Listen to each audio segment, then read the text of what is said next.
Kami dari kelompok 7 dari kelas 643A02 dengan program studi manajemen akan mempresentasikan hasil kerja kelompok kami mengenai pengaruh anggaran fleksibel dalam mengambil keputusan manajerial studi kasus PTS Tonasa.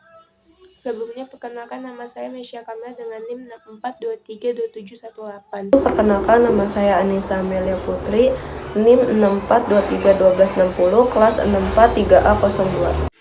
Di sini saya akan menjelaskan latar belakang.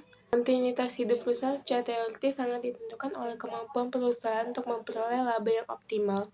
Atau dengan kata lain bahwa kontinuitas hidup perusahaan merupakan fungsi dari profitabilitas atau kemampuannya menghasilkan laba.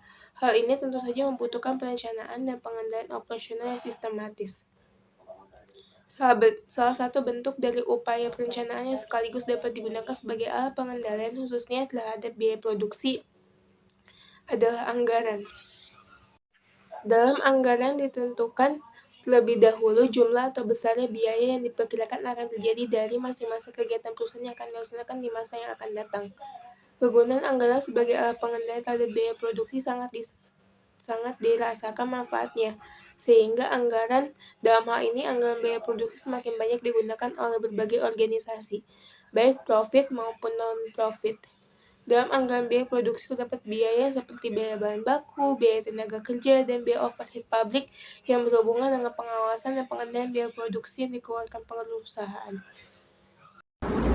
Studi kasusnya, S. Abadi Sorong merupakan perusahaan per orang yang bergerak dalam bidang manufaktur yang memproduksi es batu dalam kemasan. S. Abadi Sorong terletak di Jalan DS Yan Mamoribo, Rufai Sorong. Perusahaan ini berdiri sejak tahun 2012 dengan jumlah karyawan sebanyak 12 orang. Perusahaan ini memiliki 2 tangki air untuk memproduksi es silinder dan es serut dalam satu hari. Selanjutnya, saya akan menjelaskan tentang analisis. Penelitian dilakukan berdasarkan jenis dan analisis data yang berupa angka dan menyajikan hasil dalam bentuk angka. Maka metode dan jenis penelitian yang digunakan adalah penelitian deskriptif dengan pendekatan kuantitatif. Metode yang lebih menekankan pada aspek pemahaman secara mendalam terhadap suatu masalah. Tujuan tiap penelitian adalah untuk mengetahui bagaimana pengaruh anggaran perusahaan dengan melakukan perhitungan varian anggaran fleksibel dalam mengambil keputusan manajerial. Dalam penelitian ini, peneliti menggunakan sumber sekunder. Data sekunder diperoleh peneliti secara tidak langsung melalui media perantara, diperoleh dan dicatat oleh pihak lain. S. Abadi Sorong merupakan perusahaan perorangan yang bergerak dalam bidang manufaktur yang memproduksi es batu dalam kemasan. S. Abadi Sorong terletak di Jalan DS Yan Mamoribo, Rufai, Sorong. Perusahaan ini berdiri sejak tahun 2012 dengan jumlah karyawan sebanyak 12 orang. Perusahaan ini memiliki 2 tangki air untuk memproduksi es silinder dan es serut dalam satu hari. Dalam struktur organisasi, S. Abadi Sorong tersebut terdiri dari beberapa unsur pelengkapan yang digunakan. Pada gambar berikut, direktur, pengawasan umum, kabang produksi, kabang penjualan, pekerja A, pekerja B. Selanjutnya, saya akan menjelaskan hasil studi kasus. Perusahaan menyusun anggaran induk berdasarkan perkiraan terbaik perusahaan atas tingkat aktivitas penjual produksi untuk tahun yang akan datang, membuat sebuah laporan kinerja atau disebut performance report, membandingkan antara biaya aktual dan biaya dianggarkan, maka disajikan sebagai berikut. Dari anggaran. Assalamualaikum warahmatullahi wabarakatuh. Di sini saya akan menjelaskan tabel anggaran biaya produksi 2018. Di sini datanya menunjukkan perbandingan antara biaya yang dianggarkan dan biaya realisasi untuk setiap bulan dalam setahun. Total anggaran untuk satu tahun adalah Rp258.500.000. Sedangkan total realisasi sebesar Rp231 juta. Anggaran rata bulanan tercatat sebesar Rp21.541.667. Sementara realisasi rata-rata bulanan mencapai Rp19.250.000. Selanjutnya saya akan menjelaskan tentang tabel 2 dan tabel 3 menggambarkan rincian anggaran biaya bahan baku langsung untuk proses produksi es pada tahun 2015. Berdasarkan tabel 2, total biaya bahan baku langsung adalah Rp532.600.000, yaitu terdiri dari dua jenis bahan baku, yaitu air pump dengan kuantitas 1060 liter seharga Rp500.000 per liter.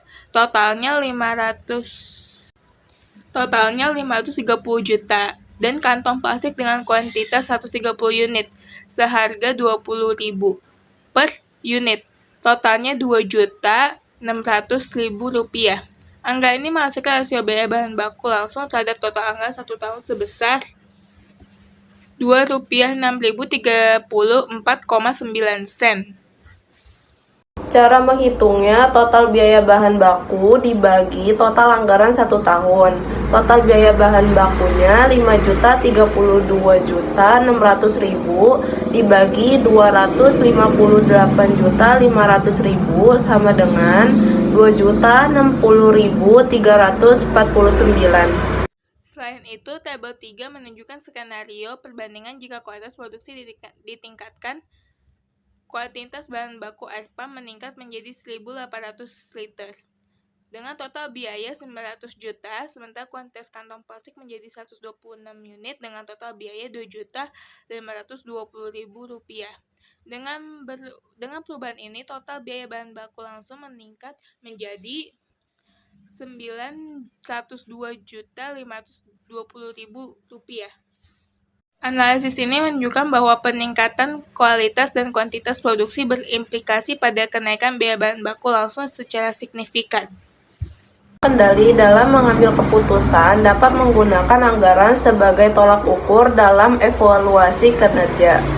Dengan memproduksi unit yang lebih rendah, biaya aktual akan lebih rendah dibandingkan dengan biaya yang dianggarkan, sehingga memperoleh hasil kinerja yang menguntungkan. Sehingga pengguna anggaran fleksibel memberikan keleluasaan penyesuaian suatu tolak ukur agar mencerminkan biaya yang diharapkan dari tingkat output aktual. Kesimpulan penelitian di atas dapat ditarik kesimpulan bahwa anggaran merupakan kebutuhan penting dalam menjalankan sebuah perusahaan. Anggaran memiliki beberapa jenis tipe, yaitu anggaran statis dan anggaran fleksibel. Melakukan perhitungan anggaran disarankan menggunakan varian anggaran fleksibel daripada anggaran statis, karena anggaran statis bukan merupakan pilihan tepat menjadi tolak ukur dalam menyusun laporan kinerja. Output aktual dapat berbeda dengan output yang dianggarkan, sehingga menyebabkan perbedaan biaya yang signifikan membandingkan antara biaya yang direncanakan untuk satu tingkat aktivitas dan biaya aktual dari tingkat aktivitas yang berbeda tidak akan memberikan informasi pengendalian yang baik. Pada biaya aktual yang terdapat dalam data menggunakan produksi yang dianggarkan dengan jumlah 180 liter air dengan kualitas kantong plastik 126 kg. Di sisi lain, perhitungan menggunakan anggaran fleksibel memproduksikan dengan jumlah 1060 liter air dengan kualitas kantong plastik 130 kg. Perbandingan tersebut merupakan perbandingan yang jauh lebih baik. Sekian presentasi dari kelompok kami, kurang lebihnya kami mohon maaf. Wabillahi taufiq wal hidayah. Wassalamualaikum warahmatullahi wabarakatuh.